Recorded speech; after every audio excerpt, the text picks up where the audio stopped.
Enseñanza del jueves anterior, aquí en el mismo libro Los Corintios, se trató de explicar, sí, en lo que más se pudo, sí, plasmar, sobre todo en las diapositivas, de qué manera estaría, si se llevaría a cabo el suceso del reinado milenial de Cristo y los acontecimientos referentes, sí, al estado de la iglesia, sí, dentro de ese milenio, y también se habló acerca de la resurrección de los muertos. En todo caso, la primera resurrección.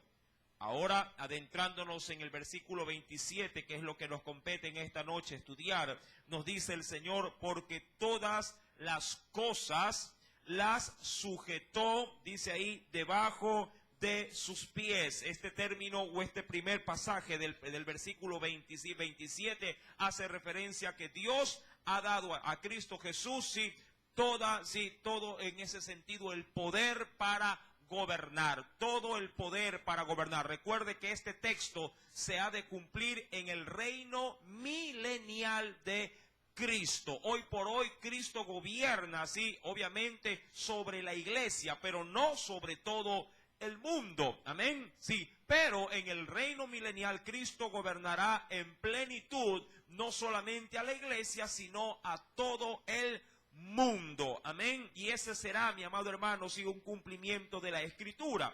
En primera instancia, si viene conmigo a Romanos capítulo número 11, sí, Romanos capítulo número 11, sí, luego de Hechos de los Apóstoles, nos dice el Señor, Romanos, capítulo 11, versículo número 36, verso número 36, dice el Señor: porque de Él, sí, hablando de Jesús, porque de Él y por Él y para Él, sí, son todas las cosas. Qué interesante esta expresión, parece un trabalenguas, pero no es así. En primera instancia dice: porque de Él, es decir, como que si lo asumiera como que si fuese el dueño, ¿sí? Porque de Él, es como que si de pronto usted tuviera un vehículo, ¿sí? Y le dijeran: ¿a quién le pertenece ese vehículo? Usted dice: me pertenece a mí ese vehículo, y usted puede dar su nombre. En el sentido del poder y la autoridad,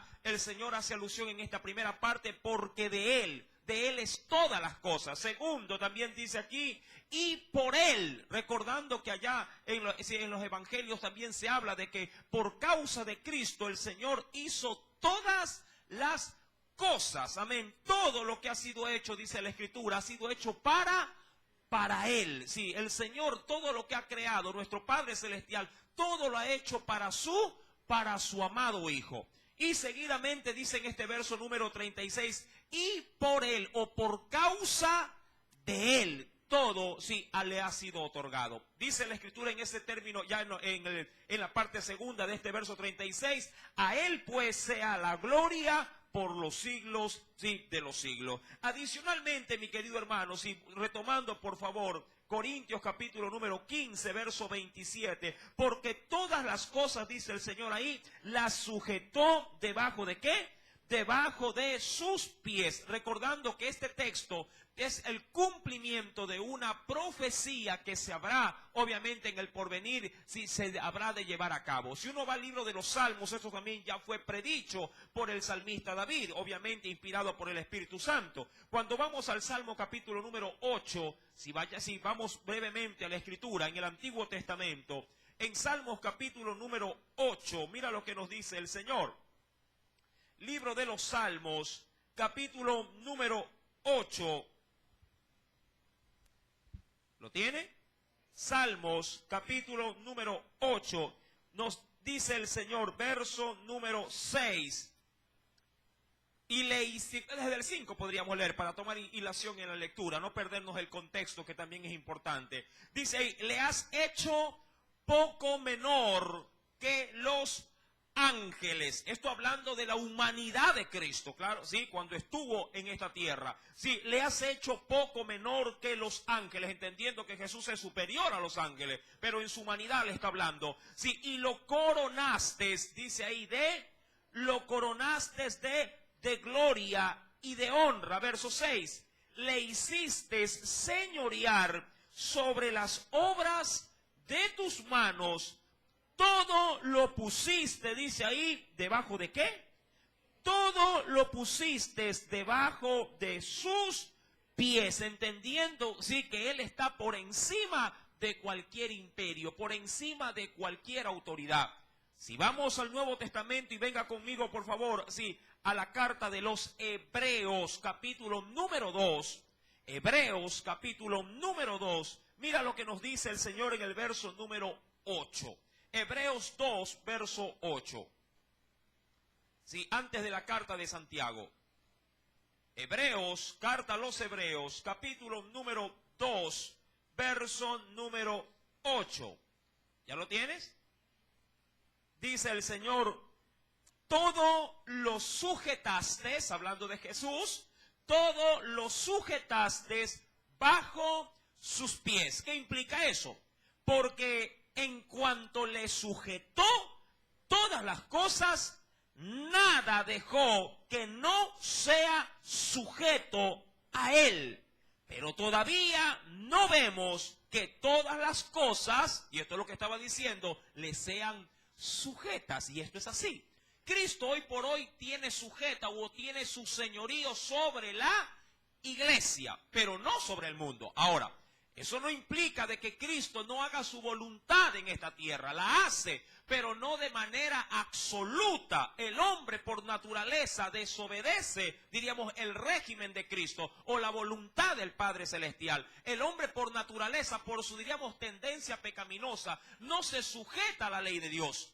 Pero en el reino milenial, Cristo gobernará completamente a todos los hombres. Él los va a regir. Mi querido hermano, obviamente Pablo, cuando menciona acá en Hebreos capítulo 2 verso 8, hace alusión de este pasaje bíblico como que todavía está en cumplimiento a futuro, es decir, está por cumplirse. Dice el versículo número 8, si en la parte final, pero todavía no vemos que todas las cosas, dice ahí, le sean sujetas. Llegará ese momento, y eso ya lo analizábamos la semana pasada.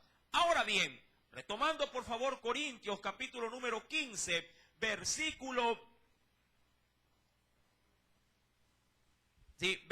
número 27, recuerde esta parte final, esta parte inicial, porque todas las cosas las sujetó debajo de sus pies. Y dice, y cuando dice, ojo, y cuando dice que todas las cosas han sido sujetadas o tomadas, sí, por Él, por Cristo, dice ahí, claramente se exceptúa. Ahora, el término exceptuar es, si diríamos así, si quisiéramos verlo de una manera un poquito más práctica y entendible, sí, se podría decir como una cláusula de que hay algo que está fuera de ese orden o que no le aplica esa autoridad o ese poderío. Ahora, usted podría, diríamos así, establecer en casa este mismo principio. Usted puede decir, mira, he comprado 10 manzanas, pero excepto una no te pertenece. Es decir, tiene otro dueño en casa. Puede ser que de las 10 manzanas, sí, los muchachos quieran las 10, pero usted dice, una tienen que respetar porque es de su padre. Ahora, yo quisiera, y de manera introductoria he dado esta pequeña, diríamos así, ilustración para poder entender a dónde vamos a adentrarnos en este versículo 27 en la parte final. Cuando el Señor menciona en el verso número 27, dice, cuando dice todas las cosas, podría llegar a entenderse que hasta el mismo Padre está sujeto a Cristo, pero no es así. Mi querido hermano, es ahí donde se abre la salvedad, se abre el espacio y dice, todo ha sido sujeto a Cristo, menos quien le concedió ese poder o esa autoridad. Y eso se refiere a quién, a su propio Padre. La Escritura, mi querido hermano, sí nos advierte, aún por la misma boca de Jesús, que el Padre es mayor que Él. El Padre es mayor que Él. ¿En qué? No tanto en su divinidad, sino en su jerarquía. Amén. Lo mismo que Dios puede hacer, el Padre Celestial, los mismos milagros que puede hacer Jehová de los ejércitos, también los puede hacer Cristo. Sí, pero la jerarquía no está, mi amado hermano, a la altura del Hijo para con el Padre. La jerarquía, diríamos en sí mismo, es una escala por la cual el mismo Señor nos la ha enseñado a nosotros como iglesia. Así como en el matrimonio, el marido es cabeza ¿de quién? De la mujer, de su esposa. Cristo es la cabeza de todo varón, ¿verdad? O de la iglesia como tal. Y esa jerarquía se mantiene aun cuando los hijos de Dios hagan inclusive milagros mayores que las que hizo Cristo Jesús. Y eso fue lo que el Señor de hecho nos dio como diríamos una herramienta de poder y autoridad para llevarla a cabo en esta tierra. Jesús mismo le dijo a los discípulos, cosas mayores que las que yo he hecho la harán ustedes. Pero eso no implica que si hacemos más milagros que Jesús, seamos mayor que Él. Él siempre será mayor que nosotros. Ahora, dice la Escritura en el versículo número 27, cuando se dice todas las cosas han sido sujetadas a Él, dice ahí, claramente se exceptúa, se hace una excepción, dice ahí, aquel que sujetó a Él todas las cosas. Ahora, entendemos esto en parte. Ahora, si se lo lee detenidamente, ¿qué dice el texto? Que quien le dio a Él toda esa autoridad y ese poder, solo Él, quien se la dio, no entra dentro de qué cosa. Dentro de este, diríamos así, de este régimen de autoridad. Mírelo, sí, de esta manera. Y acompáñeme, por favor, a un texto que me parece muy idóneo para poderlo explicar en la práctica. Acompáñeme al primer libro de la Biblia. Vayamos al libro del Génesis. Y veamos un ejemplo de esto. Ya a la luz de un ejemplo de la Escritura. En el libro del Génesis,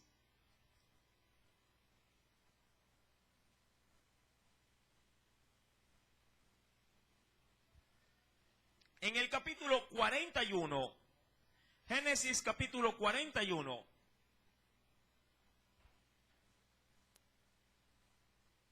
libro del Génesis, capítulo número 41. ¿Lo tiene ya? Verso número 37 en adelante.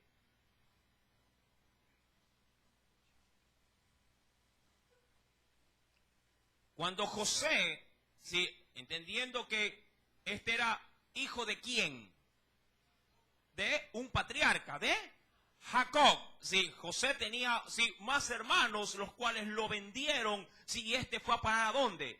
A Egipto, amén. Allí en Egipto este hombre fue pulido, sí, de primera instancia trabajó en la casa de Potifar. Usted sabe el litigio que pasó en esa casa, fue de ahí pasado ¿a dónde? A la cárcel, y en la cárcel Dios le da el beneficio de poder conocer a dos servidores de Faraón, al copero y al panadero. Él ahí le interpreta los sueños, sí, y de alguna manera sí establece un principio de que él es un instrumento de Dios para poder descubrir los enigmas. Esta situación, años después, sí, mi amado hermano, se le da la oportunidad a José para poderle interpretar un sueño al mismísimo Faraón. Ahora bien, bajo ese contexto que le he mencionado, dice el Señor en el verso 37, luego de que él ya le descubre el secreto del sueño: el asunto pareció bien a Faraón y a sus siervos.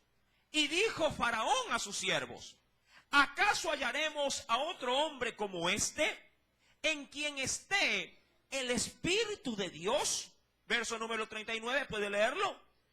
Y dijo Faraón a José: pues que Dios te ha hecho saber todo esto, no hay entendido ni sabio como tú.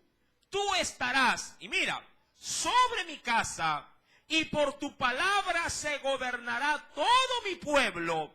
Solamente, y mire esta salvedad o esta excepción, solamente en el trono seré yo mayor que tú. Amén. Ahora, este asunto del trono obviamente haría la diferencia entre quién regiría toda la nación de quién, de Egipto.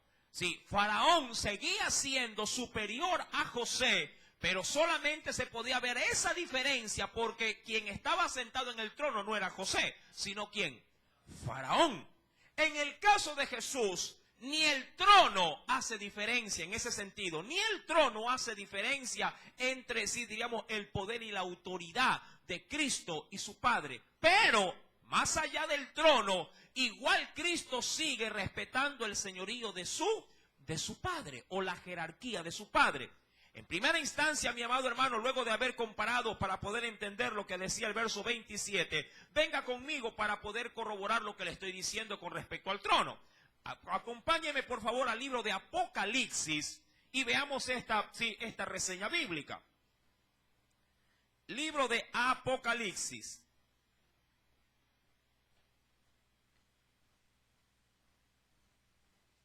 En el capítulo número 3, libro de Apocalipsis,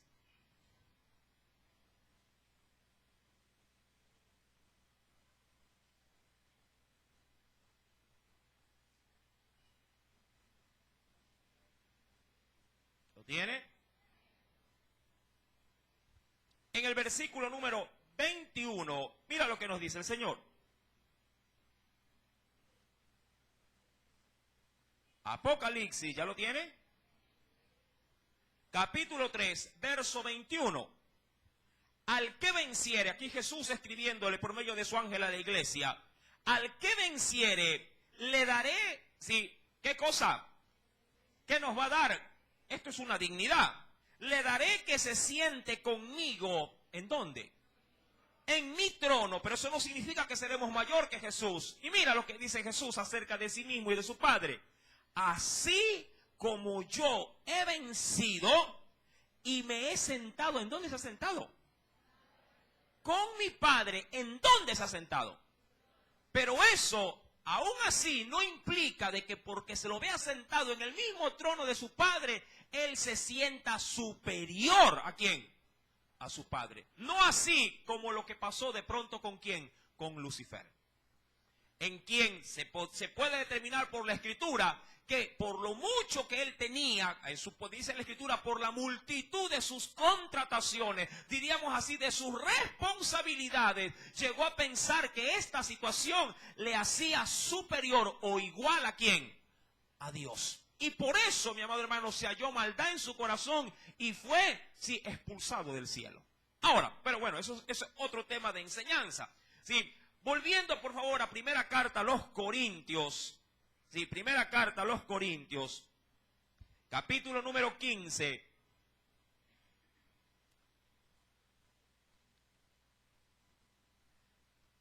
Recuerde, versículo 27 en la parte final nos dice, y cuando dice que todas las cosas han sido sujetadas a Él, claramente se exceptúa, recuerde, se hace una excepción a la regla. Se exentúa ¿qué cosa? A aquel o a quien que sujetó a Él todas las cosas. Entendiendo, mi amado hermano, que aún hasta Satanás tiene bien claro este asunto. ¿Por qué digo esto?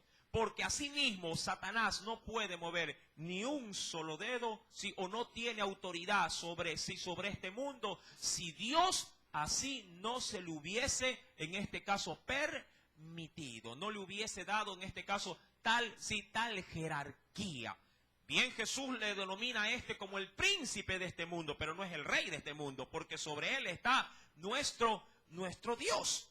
Inclusive hay un texto, sí, muy interesante cuando Jesús fue tentado. Si me acompaña en breve, por favor, venga conmigo y veamos sí, estos antecedentes en los cuales el mismo Satanás ejerce autoridad, poder, pero él sabe perfectamente que lo hace porque a él así también se lo han permitido. Y ese es nuestro Dios. Venga por favor conmigo, vayamos a los evangelios. Acompáñeme al Evangelio según San Lucas, capítulo número 4.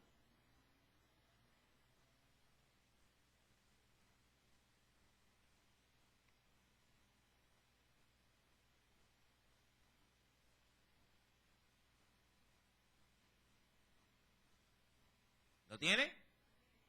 Versículo número 5 hasta el verso número 6. Versos 5 y 6. ¿Ya lo encontró? Dice el Señor, y le llevó el diablo a un alto monte y le mostró en un momento, mira, ¿qué le mostró Satanás? todos los reinos de la tierra, es decir, toda la autoridad, la gloria y el poder de los reinos de la tierra. ¿A quién se lo mostraba en ese momento? A Jesús, cuando éste le estaba aplicando la tentación, ¿verdad? Para hacerle perder en ese sentido la comunión con su Padre. Verso número 6, y mira lo que el diablo, sí, al decir esto, reconoce. Y él le dijo el diablo, a ti te daré toda esta potestad y la gloria de ellos, porque, ojo, porque a mí me ha sido entregada. O sea, no le pertenece, pero alguien se la dio. Amén. Como cuando ¿cuántos trabajan de pronto de manera jerárquica en una empresa? Si usted tiene la autoridad, si de pronto manejando ciertas, diríamos, dependencias o instituciones en función de la responsabilidad que a usted, en ese sentido, si le deleguen, usted simplemente lo que hace es cumplir para hacer cumplir a otros lo que a usted le han encomendado. No porque usted tenga la potestad. Si a usted le dicen controle a su personal para que venga uniformado, usted recibe una autoridad delegada para que la pueda ejercer sobre otros. Amén. En ese sentido, el texto sí refiere lo mismo. Dice la Biblia, porque a mí me ha sido entregada, y él a su vez, ¿qué hace? Y a quien quiero, la doy. Amén. Es verdad. No todas las riquezas, o no toda la fama, o no toda la jerarquía y el poder, muchas veces viene de Dios. De ahí que hay que estar muy apercibido cuando realmente la prosperidad debe de ir a la par con la comunión con Dios. Mucha gente se engaña con esto porque piensa que estar bien económicamente o estar bien, si diríamos de índole en cuanto a comodidad del cuerpo, si podrían confundir en ese sentido la bendición y poder decir en su mente o en su corazón, ay, como estoy bien en esto, entonces Dios mismo es el que me está, ¿qué cosa? Prosperando, Dios mismo es el que me está bendiciendo. Y no puede ser así. También la riqueza, el poder y los beneficios pueden venir por, si diríamos así, no por la vía de arriba, sino por la vía de este mundo. Y cuando esa prosperidad viene por el mundo, mi amado hermano, este mundo, ahí sí puedo yo aseverar lo que Cristo mencionó también, este mundo lo rige el príncipe, sí, de las tinieblas. Amén. Y cuando esa prosperidad viene por el mundo, sí, esa prosperidad, diríamos así, es vana, es engañosa. No podemos como iglesia de Cristo, sí, dejarnos regir por ese tipo de autoridad, sino por aquella que viene de lo alto. Amén. Ahora, para reconocerlas, obviamente, hay que estar, sí, apercibidos de las cosas espirituales, es decir, de la palabra del Señor. Vueltos al capítulo número 15, verso ahora número 28, continúa diciéndonos el texto. Pero luego que todas las cosas, es decir, luego de que se cumpla toda esta sujeción a Cristo, luego de que dice aquí que todas las cosas le estén sujetas, entonces también el Hijo mismo, ¿qué dice ahí, mi amado hermano?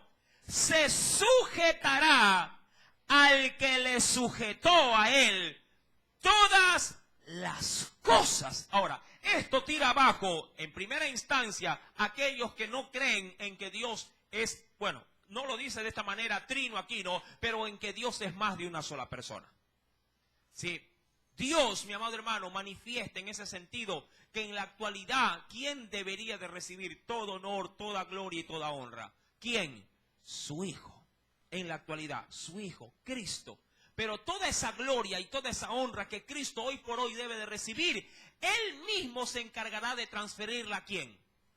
Al Padre. Lo recibe actualmente de la iglesia. Lo recibirá luego del mundo entero cuando lo gobierne, porque entrará de alguna manera la teocracia. Dios gobernando al hombre por medio ¿de quién? De Cristo.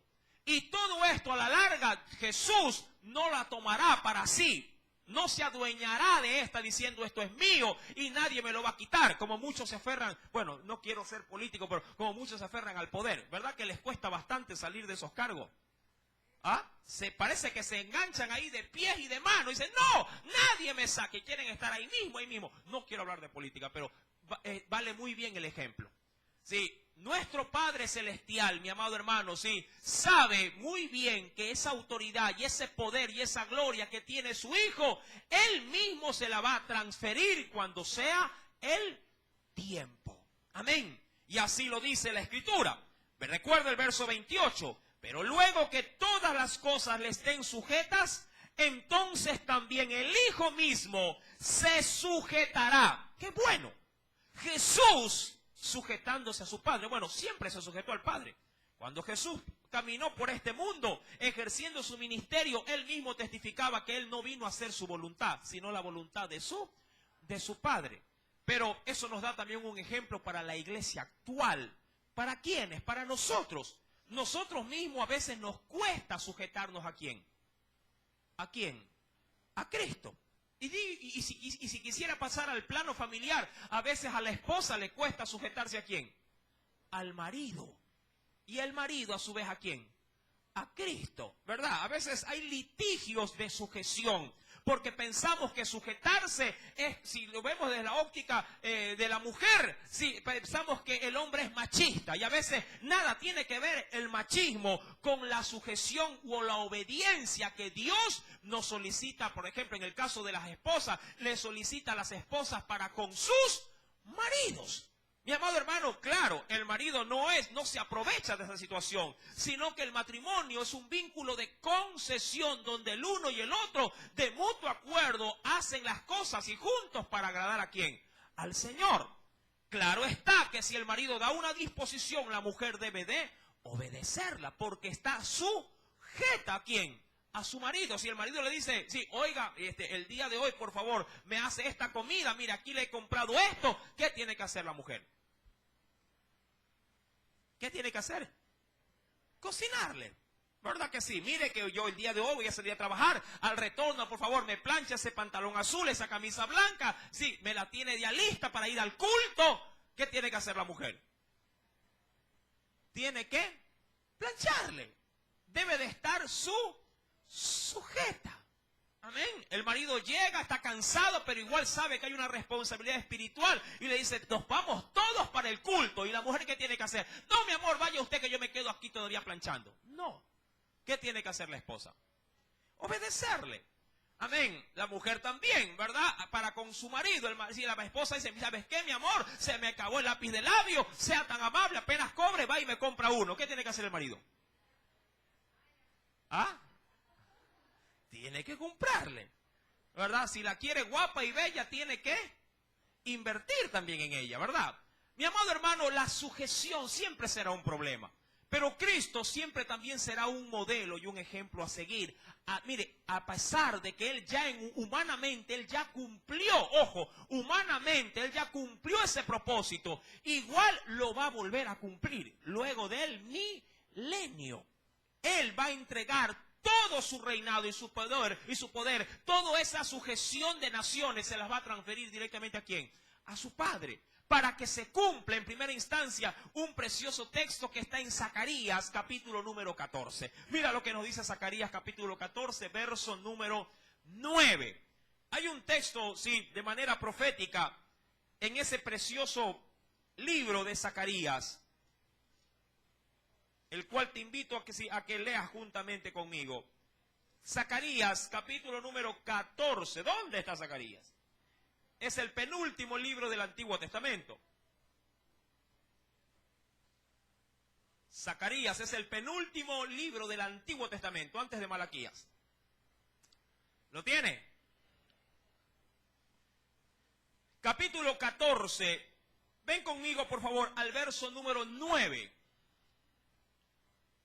Por eso es que la Biblia tiene plena concordancia, así sin importar dónde se mencione la profecía, sea en el Antiguo o el Nuevo, ambos tienen una unidad, sí, asombrosa. Mira lo que dice el verso 9. Y lo dice, diríamos así, en tiempo futuro. Zacarías 14, verso 9. Dice el Señor ahí, y Jehová será, no que no lo sea ahora, pero lo será de manera, diríamos ya, real, absoluta sobre esta generación o sobre esta humanidad rebelde y contumaz. Dice aquí, y Jehová será rey. ¿Sobre qué? Sobre Guayaquil, nomás dice sobre Jerusalén, sobre Israel, ¿sobre qué? Sobre toda la tierra. Y dice, en aquel día Jehová será uno y uno. Dice ahí su nombre. Cristo se encargará de que esto se cumpla. ¿Cuándo? Cuando Él transfiera todo el poder y toda la gloria y el señorío, ¿a quién? A su Padre. ¿Cuándo pasará eso? Venga conmigo, por favor, a Apocalipsis. Obviamente sabemos que es después del milenio. Apocalipsis, vayamos por favor al último libro de la Biblia, capítulo número 21.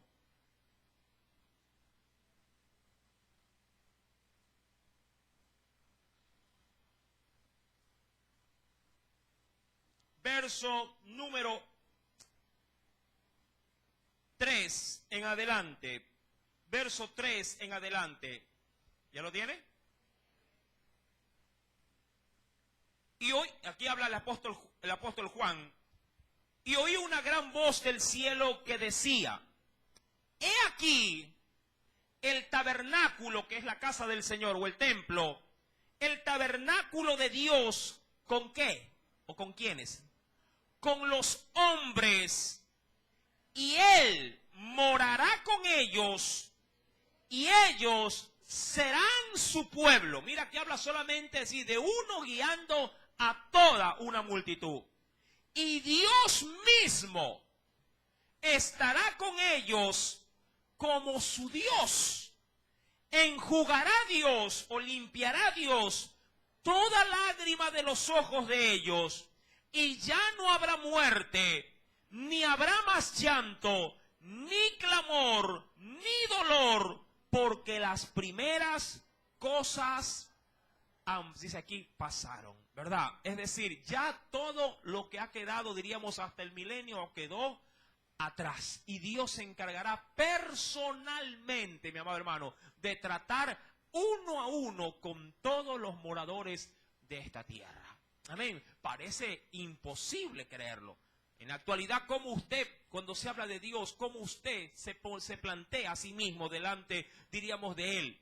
De pronto muchos se ven como una hormiga, ¿verdad? Se ven como, diríamos, algo insignificante frente a la gran majestuosidad de Dios. Hay otros simplemente sí, que lo ven a Dios como algo distante, tan lejos o tan ajeno a la raza humana, que no tienen ni siquiera la más mínima concepción o idea sí, de poder verse ellos junto a su Creador.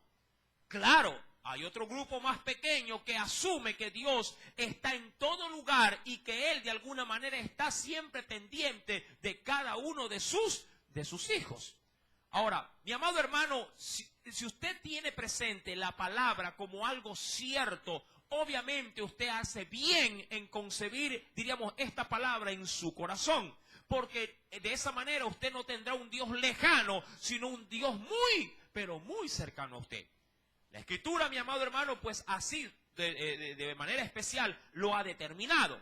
Cuando vamos, por favor, pues, al capítulo, si volvemos, por favor, nuevamente al capítulo 15 de los Corintios, versículo número 28, nuevamente para terminar ese verso, nos dice: pero luego que todas las cosas le estén sujetas, entonces también el Hijo mismo se sujetará al que le sujetó a Él todas las cosas, para que Dios sea todo, ¿en quiénes? En todos. Verso número 29. Antes de entrar a este verso, pregunto, ¿hay alguna pregunta o inquietud al respecto del tema? Pues no me va a preguntar de ovnis ni de dinosaurios, acerca del tema. ¿Hay alguna pregunta acerca de esto? Mire que estamos estudiando la Escritura. Si tienen alguna duda, háganmela saber de manera inmediata y respondemos bíblicamente. ¿Hasta aquí todo está claro? ¿Sí? Nadie puede salir con signos de interrogación en su cabeza. ¿Ya? Listo, avanzamos, porque vamos a cambiar, diríamos así, de enfoque en el texto. ¿Sí? Pablo está hablando de lo mismo y recuerde que le está dando estas pautas a la iglesia de los Corintios. Y el trasfondo bíblico de esto es que Pablo está aclarando sobre todo en aquellos cristianos que decían que no había, ¿qué cosa? Que no había resurrección. Amén. Debe de tener usted siempre ese marco referencial de estudio inicial para poder entender el diálogo del cual Dios nos está dando a entender en esta noche. Pablo le está diciendo a la iglesia, sí, un momento, resurrección sí hay para los que han creído en Jesús. Amén. Ese es el trasfondo de este estudio. Y tanto así que Pablo no solamente que deja acentuado esto, sino que da una lista de quienes han sido testigos oculares, sí, o presenciales de esa resurrección. Y más adelante ahora detalla los beneficios que la iglesia va a recibir cuando esté en la resurrección. Y luego manifiesta de manera, diríamos, a manera de proyección futura, cómo va a terminar todo este asunto, sí, en las manos del Padre Celestial. Amén. Bajo ese esquema, Pablo ahora va a cambiar, sí, en un sentido, este punto de estudio para con la iglesia. Y hace saber lo siguiente, verso número 29. De otro modo, ¿sí? Entendamos esta expresión. De otro modo, es decir, si acaso esto fuese diferente, amén, de otro modo, entiéndalo de esa manera. Sí, si acaso esto fuese diferente, es decir, si acaso lo que les estoy diciendo no tuviera cumplimiento, como cuando alguien le dice, a ver, si vas a salir, ¿sí? Vienes a tal hora. Caso contrario, sí, quédate y límpiame la casa. Es decir, dos cosas totalmente contrarias o opuestas. Sí, cualquiera, ¿qué elección tomaría? ¿Salir o quedarse en casa para limpiarla? ¿Ah? ¿Qué haría un muchacho, un joven? Ah, yo me voy, dice, que limpie otro. ¿Ya? Algo semejante. De otro modo, es decir, si acaso todo esto que les estoy diciendo, recuerda que va desde la resurrección, ¿ah? De otro modo, dice ahí, ¿qué harán los que se bautizan por los muertos? Ya vamos a entrar en eso, no va a asustarse. Dice, si en ninguna manera los muertos, Pablo no quiere hablar de los muertos, quiere hablar de qué cosa. ¿Qué dice el texto? ¿Qué termina diciendo esa pregunta? Si en ninguna manera los muertos, ¿qué dice? ¿Ah? Dice aquí, si en ninguna manera, perdón, si los muertos resucitan. Ahora, pregunto, ¿qué entiende usted en esta interrogante que Pablo presenta? A ver, quiero escuchar opiniones, siempre es bueno participar. ¿Qué entiende usted con esta interrogante? La leemos de nuevo, mire que le di la primera pauta de lo que implica de otro modo. Dice ahí, de otro modo, sí, o caso contrario, ¿qué harán los que se bautizan por los muertos ahora? Entendamos esto. ¿A quiénes les está hablando? ¿A los del mundo o a la iglesia? Sí, pongámonos primero en ese marco referencial. No le está hablando a cualquiera. Le está hablando a los que conforman la iglesia de los Corintios. Si lo queremos ver en tiempo real o en tiempo actual, sí, le está hablando a la iglesia actual, a la iglesia cristiana actual.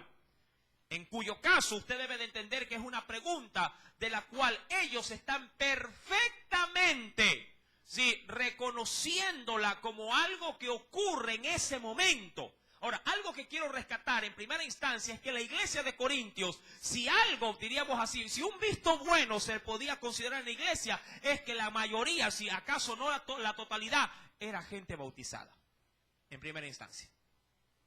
¿Sí? Si algo bueno quisiera rescatar de la iglesia de los Corintios, era una iglesia que no solamente se había quedado en el paso de la fe de recibir a Jesús como Salvador, sino que había dado la gran mayoría, vuelvo y repito, acaso si no es todos, habían dado el paso del bautismo. Amén. A diferencia de muchos que en la actualidad en las iglesias pasan cantando con el asunto del bautismo. Porque lo ven, no sé cómo muchos lo aprecian, pero muchos ven el bautismo como un compromiso mayor para con el cristianismo. Y no es así.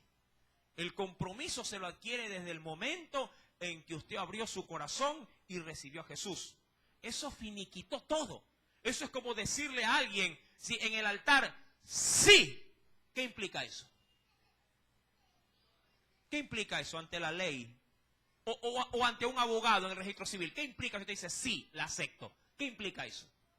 Que su vida desde ese momento, ¿qué pasó? Cambió.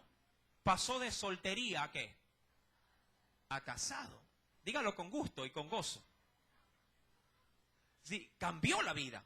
¿Y eso qué implica? Una gran gama de responsabilidades. Entre ellas, el bautismo. La iglesia se bautizaba. La mayoría, por cierto. Mi querido hermano, ahora, dejando esclarecido esta situación, Pablo está haciendo alusión, sí, a esta situación, el bautismo.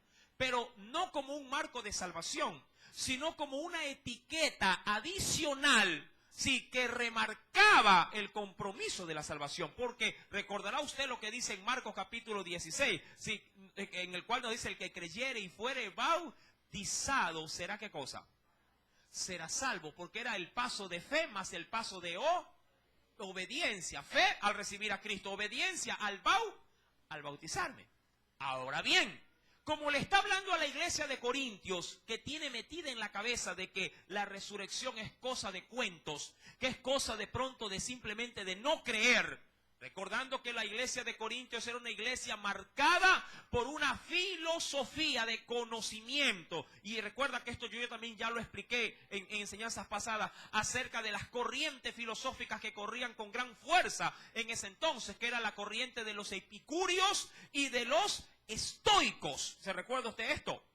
¿Sí? Estas corrientes golpeaban duramente, diríamos, el intelecto de los hombres. Y claro, si usted va, por ejemplo, en la actualidad y predica en la facultad, predica en la facultad de filosofía actualmente, ahí usted se encontrará con una gran gama de maestros totalmente ateos. ¿Sí? En cuyo caso para ellos rige más, diríamos así, su propio intelecto que la fe. Y tratar, mi amado hermano, de convencer a alguien que está, diríamos, encadenado al intelecto, son ataduras muy difíciles de romper. No imposibles para Dios, pero muy difíciles. Ahora, muchas de estas cadenas de intelecto sí ingresaron a la iglesia de Corintios. Claro, era parte de su cultura y de su enseñanza. Ahora bien, el apóstol Pablo, guiado por el Espíritu Santo, hace ver en ese sentido, sí, que si acaso ellos se rehúsan a creer en la resurrección, entonces su acto de obediencia luego de la fe, que es el bautismo, es prácticamente algo nulo, algo inservible, algo que no tiene valor. Y lo hace ver bajo el marco de la muerte. Lo hace ver o lo hace entender bajo el marco, sí, de aquello que ellos sí entendían perfectamente, que era la muerte. Porque para ellos, la gran mayoría, con la muerte acababa ¿qué cosa? Acababa todo. Muchos en la actualidad enseñan aún de esa manera. Los testigos de Jehová suelen ser bueno, quiero enmarcarlo como religión, ¿no? Aun cuando no lo es, pero lo suelen enmarcar básicamente con este cliché. Si alguien muere, hasta ahí llegó todo. Luego de eso ya no hay más. Pero nosotros sabemos por la Biblia que luego de la muerte hay otro paso más, ¿verdad? Porque está establecido para los hombres, ¿qué cosa? Que mueran una sola vez y luego de esto, ¿qué cosa? Es decir, el hombre que ha muerto queda expuesto para poder ser juzgado. No queda ahí. Tiene que nuevamente resucitar para dar cuentas de sí, de todo lo que se haya hecho en este cuerpo. Todas estas palabras, mi amado hermano, ya han sido, sí, con anterioridad, con antelación, han sido debidamente ya, sí, en este caso, estudiadas con la Biblia. Ahora, dice pues, dándole, mire esta referencia, versículo número 29, de otro modo, ¿qué harán los que se bautizan por los muertos? Entendiendo de que todos aquellos que se han bautizado lo han hecho por otros que a la verdad, ya luego de haber cumplido en ese sentido su ministerio, haber cumplido en vida su tarea, han pasado ¿a dónde? Al sepulcro. Versículo número 29. Si en ninguna manera, claro, es decir, hace la pregunta, no es que lo está aseverando, si en ninguna manera los muertos resucitan, lo está hablando a manera de pregunta y de manera irónica también. Es decir, ¿de qué te sirve bautizarte o que alguien te bautice sabiendo que aquel mismo que diríamos así, que te bautizó, luego de que él muera, igual no tiene esperanza? Como lo que dijo Jesús en su debido momento. Si un ciego conduce a otro ciego, ¿a dónde caerán ambos? ¿No tropezarán ambos con la misma piedra? ¿Verdad? Sería algo absurdo. Si alguien te bautiza y muere, ¿de qué te sirvió el bautismo impartido por esa persona? Sí, claro, si asumes que no hay, ¿qué cosa? Resurrección. Ahora, ¿por qué es clave la resurrección en la vida de un cristiano? Eso ya lo estudiamos, pero sí quisiera recordarlo. Venga conmigo, por favor, y veamos un pasaje bíblico.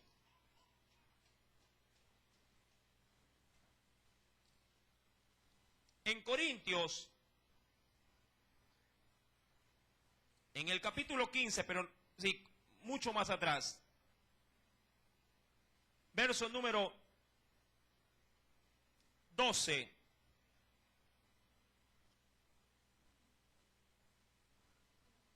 Esto lo voy a recordar, también se lo estudió, pero lo vamos a recordar. ¿Ya lo tiene? Corintios 15, verso 12. ¿Y por qué Pablo hace tanto énfasis en esto de la resurrección? Dice, pero si se predica de Cristo, ¿está conmigo? Verso 11. Pero si se predica o se proclama de Cristo que resucitó de los muertos. Y mira, ¿qué dice ahí? Como dicen algunos, pero no cualquier alguno. Algunos, ¿qué dice? ¿Entre vosotros quiénes? La iglesia. Amén. Es como que usted esté aquí, siguiendo a Cristo, adoctrinándose, y usted salga de aquí convencido de que no hay milagros, por ejemplo. Sabiendo que la palabra me dice, que pondremos las manos sobre los enfermos y estos sanarán. Y usted salga, eso dice la Biblia, pero a la verdad a mí eso como que no me convence mucho. Yo creo que todo está en la mente, muchos dicen, porque hay muchas enfermedades que ahora que se las diagnostican como que son psicosomáticas, solamente de la mente, y que mucha gente con el poder de la mente puede sanar. Puede ser, no la descarto, pero lo que debo de aseverar, más allá del objetivo, la visión de la ciencia médica, también debo de darle todo el valor y el énfasis a lo que la palabra de Dios me enseña. Y la Biblia me dice, no solamente que pondremos las manos sobre los enfermos, también la Biblia me enseña desde el Antiguo Testamento, mi querido hermano, que por las llagas de Cristo nosotros fuimos curados. Amén. Usted dirá, hermano, sí, pero la receta del médico también cura. Yo digo, sí, es verdad, también cura. Pero también cura, mi amado hermano, la fe puesta en Dios. Amén. ¿Quién puede curar un cáncer terminal? Pregunto yo. La mente. Es un problema psicosomático cuando ya un órgano está totalmente colapsado. Cuando el médico te dice por medio ya de un diagnóstico, ¿sabe qué? Vaya a su casa y los familiares angustiados. ¿Qué pasa? Tiene 3 meses de vida, vayan preparándose. ¿Usted ha visto gente desahuciada sanada? Muchos dirán, como yo no lo he visto, yo no creo. Mi amado hermano, no se trata de creer o no creer, se trata de la palabra de Dios en que si esta se cumple o no se cumple. Y yo como testigo de milagros puedo decir que la palabra de Dios es veraz. Amén. Se cumple, sea que yo crea o que no crea. Dirá usted, ¿cree usted en la electricidad? ¿Por qué cree en la electricidad? ¿Por qué? ¿Quién me la podría traer en este momento y decirme, aquí está? A ver, que alguien me la ponga en mi mano. No cree. Si es así, no le voy a creer. Pero el efecto que esta produce en las cosas es lo que a mí me da el convencimiento de decir, esto es real. No porque la pueda palpar o alguien me la pueda traer, sino por lo que esto produce en las cosas. Como la luminosidad de ¿qué cosa? Del foco. O como la acción que permite que las aspas del ventilador se muevan. ¿Verdad? Nadie puede decir, mira, aquí en una fundita llévate, toma, quita la electricidad. Si se te va, ahí la pones en tu casa y prende. Así es la fe. Sí, en la palabra no la puedo de alguna manera así encajonar o decirte aquí está. Pero mi amado hermano, la palabra de Dios tiene su efecto. Más allá si yo creo o no creo en esto.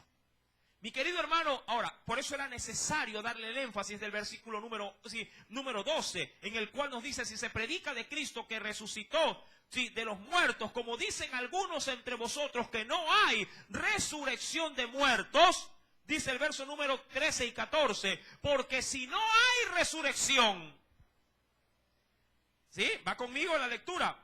Porque si no hay resurrección de muertos, ¿qué pasaría entonces también? Tampoco Cristo resucitó. Verso 14, y si Cristo no resucitó, vana, es decir, inútil.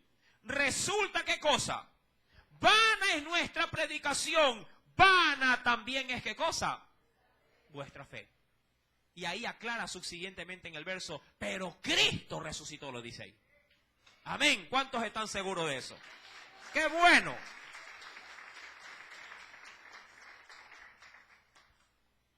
Ahora, vueltos al versículo número 29, nos dice, de otro modo, ¿qué harán los que se bautizan por los muertos si en ninguna manera los muertos resucitan?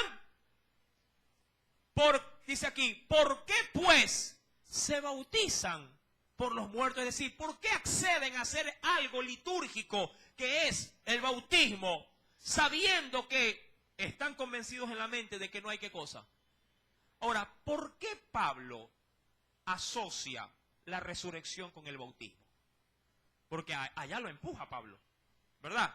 Por lo menos así termina diciéndolo en el versículo número 29, en la primera pregunta, donde dice aquí, si en ninguna manera los muertos, dice ahí, resucitan. ¿Por qué asocia? ¿Por qué toma esto Pablo? Hay muchas cosas que se hacen en la vida cristiana. No solamente bautizarse, también se puede tomar algo importante como liturgia cristiana, que es la Santa Cena. Así como los sacerdotes o la religión católica tiene los sacramentos. ¿Cuántos han estudiado el catecismo? A mí de chiquito a Pablo me lo hicieron aprender. ¿Sí? Era obligatorio saber el asunto del catecismo, ¿verdad? Los mandamientos era obligatorio. ¿Cuántos cristianos saben los mandamientos? ¿Ah? ¿Cuántos me lo podrían repetir? Ahí están pegaditos atrás del muro. No sé si lo ven por ahí. Si alguien lo ve, me lo recita. Mi amado hermano, ¿pero por qué asocia Pablo todo esto con el bautismo? ¿Por qué, digamos así, esta asociación de resurrección y bautismo? ¿Es que acaso el bautismo tiene una plataforma espiritual que podría de alguna manera asociarse de manera directa con la resurrección de los muertos? ¿Quieres saberlo? Lo dejamos para la otra semana. Ya son más de las 9. No se le pasa la novela. Combate, la tri se llama, ¿no? ¿Se le pasa esto? No.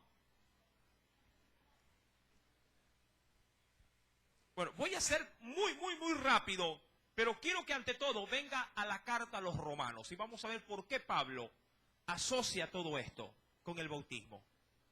Y de ahí yo sé que Dios también va a alar muchas orejas a aquellos que no se han bautizado y que están de alguna manera con el bautismo siempre dejándolo para una segunda oportunidad.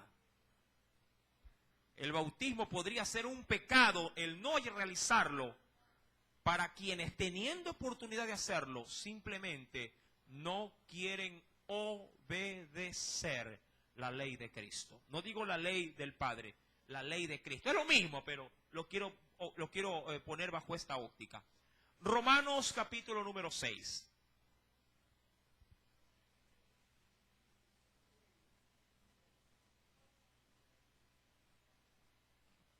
¿Ya lo encontró? Verso 1 voy a leer en adelante, pero me quiero concentrar al verso 2 hasta el verso 6, pero lo leo desde el verso 1 para tomar hilación en esa lectura. ¿Ya lo tiene?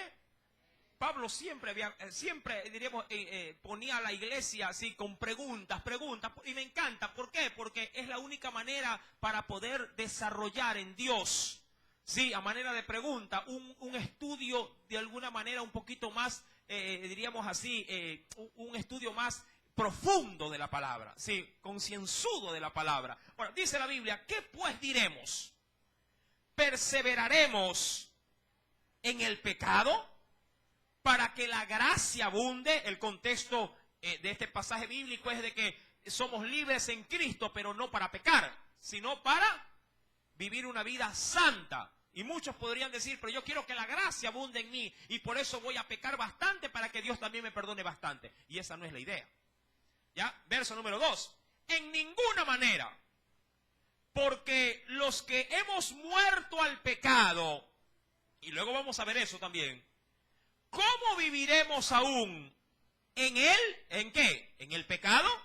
Ahora sí. Versículo número 3. ¿O no sabéis que todos los que hemos sido bautizados en Cristo Jesús, hemos sido bautizados? Y aquí está el asunto. ¿En qué cosa hemos sido bautizados? ¿A cuántos están recibiendo actualmente enseñanzas para el bautismo? ¿Cuántos se van a bautizar en esta diríamos así, lista? ¿Sí? En este bautismo actual. Que yo creo que Dios mediante el bautismo, ¿cuándo va a ser? En octubre, creo, ¿no? Sí, en octubre. Sí, pero ya se está preparando en este mes de septiembre a los candidatos para el bautismo. Sí, no sé, esto todavía no se les enseña, ¿no?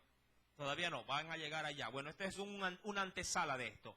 Sí, mi amado hermano, el bautismo tipifica, no digo que es, pero tipifica o simboliza, entre otras cosas, sí, la experimentación de ¿qué cosa? De la muerte. ¿Pero de la muerte a qué? Al pecado.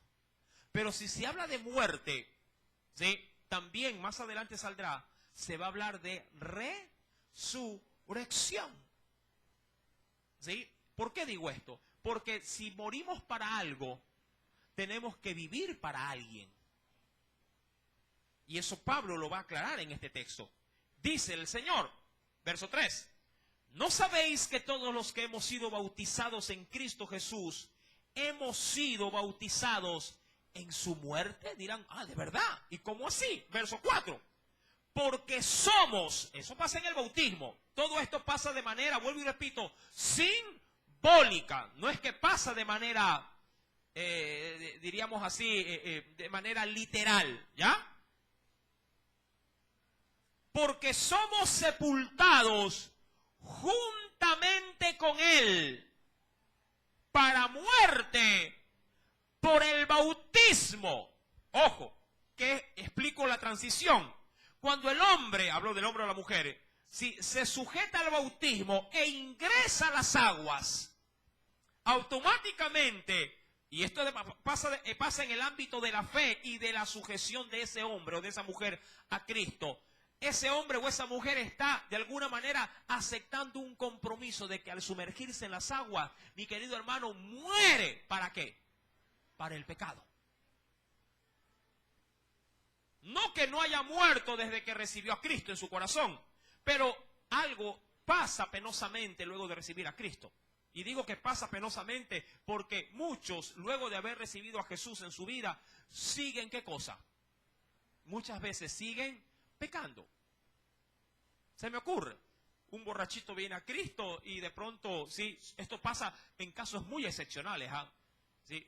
Diríamos que son contados con los dedos de la mano cuando pasan estas cosas. Que cuando de pronto un alcohólico viniendo a Cristo Jesús, que el Señor le toque su corazón de tal naturaleza, de tal manera, que ese sea su diríamos así, su última borrachera. Y de ahí para allá, nunca más vuelva a probar un vaso de licor. Eso solamente lo puede obrar el Espíritu Santo en la vida de ese hombre. Pero por lo general, cuando la gente viene a Cristo con vicios, con situaciones como esta, que están enredadas, ¿sí?, de toda una vida, vienen al Señor, el Señor les perdona sus pecados, pero luego de que van a sus casas o vuelven a reintegrarse en sus actividades normales, por lo general vuelven a seguir, ¿qué cosa? Pecando. Por ahí va otra mentirita, por ahí se le sale un palabrón que no debe de salirse. ¿Por qué? Porque está en un proceso de que de cambio. Y como todo en la vida, en ese proceso, sí, uno puede llegar a equivocarse un sinnúmero de veces, o puede llegar a ofender a Dios un sinnúmero de veces, pero se sobreentiende que esa persona que viene a Cristo Jesús va aprendiendo de su Salvador y ahora se le ha enseñado de que debe de bautizarse. Ahora, en ese proceso de tiempo entre que recibe a Cristo y se va a bautizar, él adquiere conocimiento. Amén. Él adquiere de alguna manera, ¿sí?, el saber de qué es lo que a Dios le comienza a agradar en su vida y también qué es lo que a Dios le comienza a desagradar en su vida. Y ahí es donde en el bautismo él tiene que tomar definitivamente ¿qué cosa en su corazón? Una decisión. Ojo, no que nunca más va a volver a pecar, ¿ah? Los cristianos bautizados pueden llegar a ofender a Dios, pero ya no lo hacen empujados por las concupiscencias de su carne, porque están determinados a no ofender a Dios por su propia voluntad. ¿Me explico? Están ahora determinados a guardarse en santidad y honor para su Dios. Vuelvo y repito, no significa que no van a volver a pecar, no significa que no puedan llegar a resbalar, pero ya no lo hacen a sabiendas. Ya no lo hacen con la intención de ofender a Dios. En cuyo caso, si lo llegasen a hacer a sabiendas, ahí sí la palabra se cumple allá en la carta de Hebreos 10, verso número 26. El que pecare deliberadamente, ya no hay más sacrificios por los pecados, sino una horrenda expectación de juicio y de hervor de fuego que ha de devorar a quienes, a los adversarios. Ahora bien, termino leyendo el versículo donde nos dice el Señor, verso número 4, porque somos sepultados juntamente con Él para muerte por el bautismo, a fin de que como Cristo resucitó de los muertos por la gloria del Padre, así también nosotros resucitamos. ¿A qué dice ahí? ¿Para andar en qué? En una nueva vida. ¿Qué implica salir del bautismo?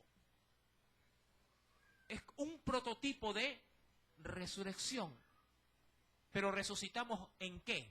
En una nueva vida para vivir ya no agradando a la carne, sino obedeciendo al Espíritu. ¿Y dónde? ¿Cómo se hace eso? ¿Obedeciendo a qué cosa? Esta palabra es espíritu y es vida. Y quien la ama y la guarda, vivirá por ella también.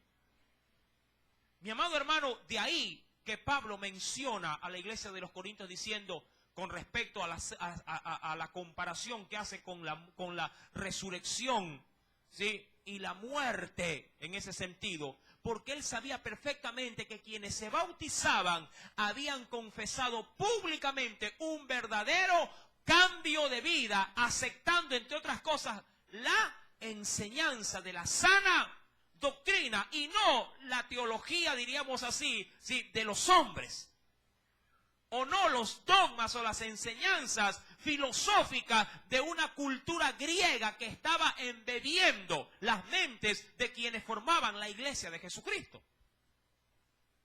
De ahí que Pablo termina diciendo en Corintios 15, versículo número 29, ¿por qué pues se bautizan por los muertos? Entendiendo de que uno cuando se bautiza lo hace con la decisión de no vivir en esa vida de pecado, sino salir transformado a una nueva vida. Y el que tiene una nueva vida también tiene una nueva forma de pensar. ¿Verdad?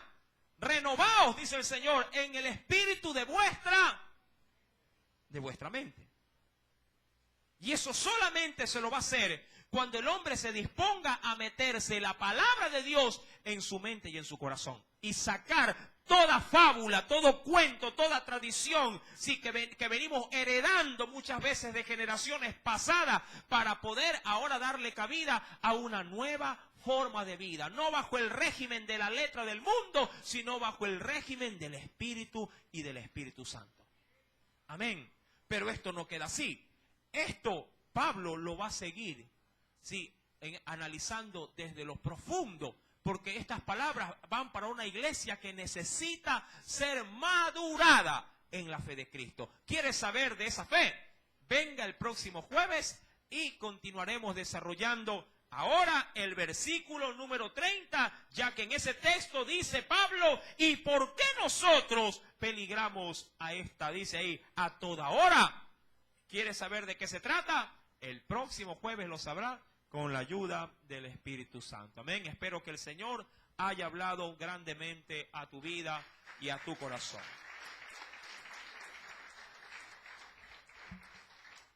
Oremos. Padre, en el nombre de Jesús, gracias por esta oportunidad tan maravillosa.